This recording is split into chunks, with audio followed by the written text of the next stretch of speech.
So next நம்ம பார்க்க போகிற question dispersion of white light through prism, அதாவது முப்பட்டகத்தின் வழியாக செல்லும் வெள்ளை ஒளியின் நிறைப்பிரிகை. நம்ம இதுக்கு முன்னாடி ஒரு சிங்கிள் கலர் லைட்டரை தான் யூஸ் பண்ணி அந்த ப்ரிசத்தில் பட வச்சு ஆங்கிள் ஆஃப் டீவியேஷன் கண்டுபிடிச்சோம். இதை நான் ப்ராக்டிக்கலில் செய்வோம். ஸ்பெக்ட்ரோமீட்டர், சோடியம் வெப்பர் லேம்ப் என்ற ஒரு லேம்ப் யூஸ் பண்ணுவோம். அதில் எல்லோ கலர் லைட்ரே தான் இருக்கும், ஒரே ஒரு சிங்கிள் கலர் மட்டும்தான் இருக்கும். அந்த ரே அந்த ப்ரிசத்தில் பட வச்சு நம்ம ஆங்கிள் ஆஃப் டீவியேஷன் கண்டுபிடிப்போம். அடுத்து பார்த்திங்கன்னா இப்போ பார்க்க போகிறது பாலிக்ரோமேட்டிக், அதாவது ஒயிட் லைட்.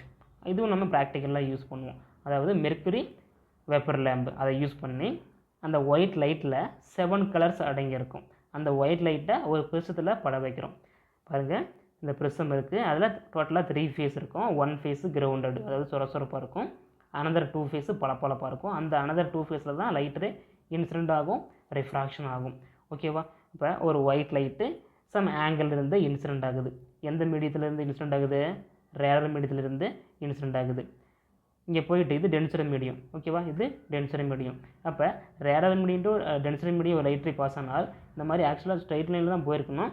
பட் இது மீடியம் டு மீடியம் இந்த லைட்டு சேஞ்ச் ஆகிறதுனால இந்த மாதிரி டீவியேஷன் ஆகுது, அதாவது ரிஃப்ராக்ஷன் ஆகுது. ரிஃப்ராக்ஷன் ஆகிட்டு இந்த மாதிரி என்ன ஆகுது? எமர்ஜென்ட் ஆகுது. ஓகேவா? இங்கே நம்ம ஒரு ஒயிட் ஸ்க்ரீன் நம்ம இங்கே வச்சோம்னா இந்த ஒயிட் ஸ்க்ரீனில் 7 கலர்ஸாக டிஸ்போஷன் ஆகும். ஓகேவா? ஸோ இதை நம்ம ஸ்பெக்ட்ரம்னு சொல்லுவோம், அதாவது நிறமாலை. ஓகே, இப்போ பாருங்கள், dispersion is splitting of white light. White லைட்லேருந்து என்ன ஆகுது? ஸ்பிளிட் ஆகுது அந்த colours into its constituent colours, அதாவது 7 கலர்ஸாக என்ன ஆகுது? டிஸ்போஷன் ஆகுது. இதை this band of colours of light is called its spectrum. இதை நம்ம ஸ்பெக்ட்ரம்னு சொல்லுவோம், அதாவது நிறமாலை. நம்ம யூனிட் 5ல் இதை பார்த்துருப்போம். இந்த ப்ரிசம் இந்த ஸ்பெக்ட்ரம் பற்றி நம்ம யூனிட் 5ல் பார்த்துருப்போம். ஓகேவா? அப்போ இந்த ஸ்க்ரீனில் பார்க்கும்போது 7 கலர்ஸ் என்ன ஆகுது? டிஸ்பிளே ஆகுது. FGR, violet, indigo, blue, green, yellow, orange, red. அதாவது வெள்ளை ஒளியில் உள்ள வண்ணங்கள் தனித்தனியாக பிரியும் நிகழ்வுக்கு நிறப்பிரிகை என்று பெயர். இவ்வண்ணங்களின் தொகுப்புக்கு நிறமாலை என்று பெயர். இது 2 மார்க் கொஸ்டின். ஸோ இந்த 7 கலர்ஸில் வைலட் பார்த்திங்கன்னா மோஸ்ட் டீவியேஷனாக இருக்கும், அதிகமாக டீவியேஷனாக இருக்கும். வைலட் அதிகமாக டீவியேஷன் இருக்கும். பட் ரெட்டு பார்த்திங்கன்னா அதுக்கு அப்படியே ஆப்போசிட், லீஸ்ட் டீவியேட்டட். அப்போ ரெட்டுக்கு ஃபஸ்ட்டு ரெட்டுக்கு நம்ம பார்த்துடலாம். ரெட்டுக்கு டீவியேஷன் கம்மியாக தான் இருக்குது. ஓகேவா? அப்போ வேவ்லென்த் எப்படி இருக்கும்? அதிகமாக இருக்கும். வேவ்லென்த்து அதிகமாக இருக்கும், டீவியேஷன் கம்மியாக இருக்குது. இப்போ டீவியேஷன் கம்மியாக இருந்தால் ரிஃப்ராக்டிவ் இண்டெக்ஸும் எப்படி இருக்கும்? கம்மியாக தான் இருக்கும். அதனால் வெலாசிட்டி எப்படி இருக்கும்? அதிகமாக இருக்கும். இதுக்கு ரெட்டுக்கு. அடுத்து வைலட்டுக்கு பார்த்தோம்னா அது அப்படியே ஆப்போசிட். வேவ்லென்த் எப்படி இருக்கும்? கம்மியாக இருக்கும். இப்போ டீவியேஷன் அதிகமாக இருக்கும். இப்போ டீவியேஷன் அதிகமாக இருந்தால் ரிஃப்ராக்டிவ் இண்டெக்ஸு அதிகமாக இருக்கும். இப்போ ரிஃப்ராக்டிவ் இண்டெக்ஸ் அதிகமாக இருந்தால் வெலாசிட்டி கம்மியாக இருக்கும். ஓகேவா? இதில் 7 கலர்ஸ் இருக்குல்ல, இந்த 7 கலர்ஸுக்குமே different wavelength, different deviation, different refractive index, different velocity இருக்கும். ஓகேவா? அதுவே ஒரு ஏரர் வேக்யூமில் லைட்ரே பாஸ் ஆனால்